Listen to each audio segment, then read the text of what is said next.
India Zimbabwe మధ్య T20 world cup final match జరుగుతోంది. India గెలవడానికి 4 పరుగులు మాత్రమే కావాలి. ధోని, కోహ్లీ క్రీజ్లో ఉన్నారు. అంతా ఉత్కంఠత. ఇండియా గెలుస్తుందో గెలవదా? కానీ ఇండియా తప్పకుండా గెలవాలి. కానీ ఏమోలో కొంచెం అనుమానం. మనందరి పరిస్థితి ప్రస్తుతానికి ఇంతే. కేఏ పాల్ నేను వైజాగ్ ఎంపీకి గెలిచినట్లే నాకు 10 లక్షల ఓట్లు పడినట్లుగా నాకు సమాచారం ఉంది అని అంటే మీ అందరికి నవ్వు వస్తుంది. అదే జగన్ ఐపాక్ టీంతో సమావేశం అయ్యి మనం ఈసారి 151 సీట్ల కంటే ఎక్కువ గెలుస్తున్నాం అంటే మాత్రం మీకు భయం వేస్తుంది. పాల్నేమో బ్రహ్మాండంలాగా చూస్తున్నారు, జగన్ ఏమన్నా ప్రకాష్ రాజ్లాగా చూస్తున్నారు. ఎందుకు? నేనేమంటానంటే కూటమి గంట బజాయించి గెలుస్తుంది, ల్యాండ్ స్లైడ్ విక్టరీ వస్తుంది, అనూహ్యమైన విజయం అందుకోబోతోంది అంటే మీకు అందరికీ అనేక అనుమానాలు రావచ్చు.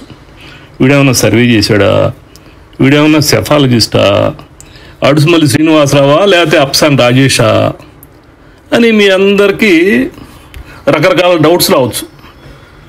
ఒక ఎంపీసీ స్టూడెంట్గా నేను ఒక వివరణ ఇస్తాను, కొంచెం ఆలకించండి. మొదట మ్యాథ్స్లోకి వెళ్దాం. అదేనండి లెక్కల్లోకి. 2019లో టీడీపీ, జనసేన, బీజేపీ విడివిడిగా పోటీ చేసినప్పుడు టీడీపీకి 39% చిల్లర, జనసేనకు 6% చిల్లర, బీజేపీకి 1% కంటే కొంచెం తక్కువ ఓట్లు వచ్చాయనేది మనందరికీ తెలుసు. ఈ లెక్కల్ని కొంచెం సరిచేయాల్సిన అవసరం ఉంది. 2024 ఎన్నికల్లో టీడీపీ సాంప్రదాయిక ఓట్లైన బీసీ, కమ్మ ఓటర్లు పోలరైజేషన్ జరగడం వలన టీడీపీ ఓట్ల శాతం 39 నుంచి 42 పెరిగింది. 2019 ఎలక్షన్స్లో వైఎస్ఆర్సీపీకి గంపగుత్తగా పడిన కాపు యువత ఓటు ఇప్పుడు అంతా కూడా జనసేనకి వెనక్కి వచ్చేసింది. దీని మూలన జనసేన ఓటు శాతం 6 నుంచి కనీసం 11% పెరిగింది. ఇక్కడ గమనించాల్సిన విషయం ఏంటంటే 2009లో ప్రజారాజ్యానికి వచ్చిన ఓటు శాతం 16%. సో నేను తీసుకున్న 11% అనేది చాలా కన్జర్వేటివ్ ఎస్టిమేటే. సో ఇప్పుడు ఈ ఓట్లన్నీ కలిపితే మొత్తం కూటమికి 42 + 11 + 1 54% ఓట్స్ రావాలి కంపల్సరీగా. నా రెండో subject physics. Newton's third law మనందరికీ తెలుసు. For every action in nature there is an equal and opposite reaction. Land titling act పెట్టి మా భూములు నువ్వు లాక్కోవాలని చూస్తే నీ అధికారం మేము లాక్కోకుండా ఉంటామా అని రైతులు, మా మీద అరాచకం చేస్తే నీ రాచరికానికి స్వస్తి పలకమా అని దళితులు. చంద్రబాబు పాలనలో మీకు అందరికి గుర్తుండే ఉంటుంది, ఎంప్లాయీస్ కొత్తింటి అల్లుల్లాగా అన్ని గొంతెమ్మ కొరికలు అడగటం, వాడిని అన్నిటినీ తీర్చడం మీకు అందరికీ తెలుసు. ఇప్పుడు అదే ఎంప్లాయీస్ని జగన్ ప్రభుత్వం ఎక్కడో తంతే మాకు మండదా అని ఉద్యోగస్తులు అడుగుతున్నారు. వాళ్ళ రియాక్షన్ చూశారు కదా. పోయినసారి కంటే ఆల్మోస్ట్ 2 ఎక్కువగా పోస్టల్ బ్యాలెట్ ఓట్స్ వినియోగించుకున్నారు వాళ్ళు. ఇక రెండో సబ్జెక్టు కెమిస్ట్రీ. ఇదైతే అద్భుతంగా ఉంది. మొట్టమొదటి టీడీపీ జనసేన సభ మీరు చూస్తే పవన్ కళ్యాణ్ అలిపిరి దాడి ఘటనను ప్రస్తావించి క్లేమోర్ మైన్స్ బ్లాస్ట్ దెబ్బకు 20 అడుగుల ఎత్తు ఎగిరి కింద పడిన కారులోంచి చొక్కా ప్యాంటు దులుపుకుని బయటకు వచ్చి ఆత్మస్థైర్యంతో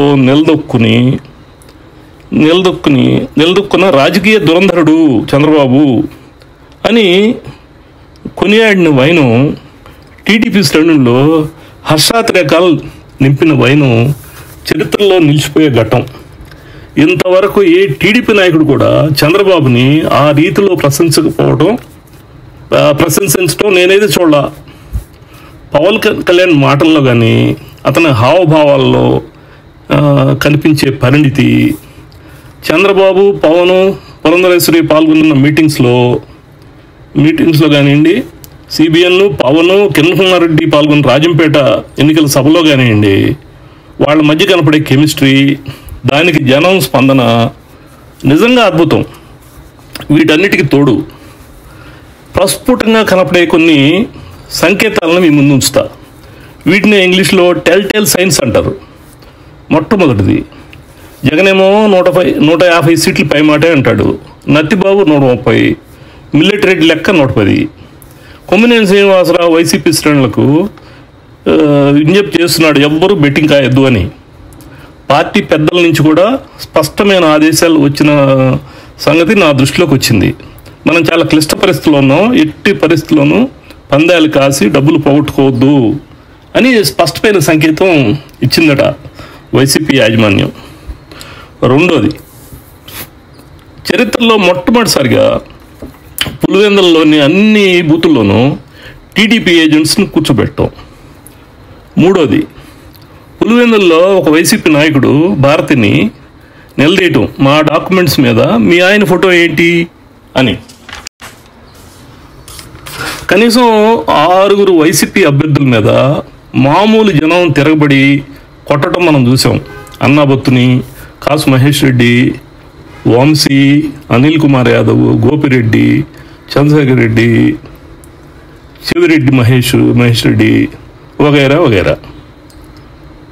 తర్వాతది అంబటి అనిల్ కుమార్ యాదవ్ లాంటి వాళ్ళు మా పోలీసులు మా ఫోన్లు ఎత్తట్లేదు అని వాపోవటం.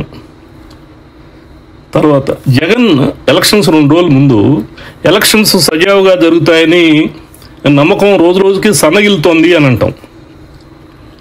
ఇవన్నీ చూసిన తర్వాత కూడా ఆఖరి ఓవర్లో 4 రన్స్ కొట్టి దేశాన్ని గెలిపించలేరని అనుమానం ఇంకా ఉందా మీకు?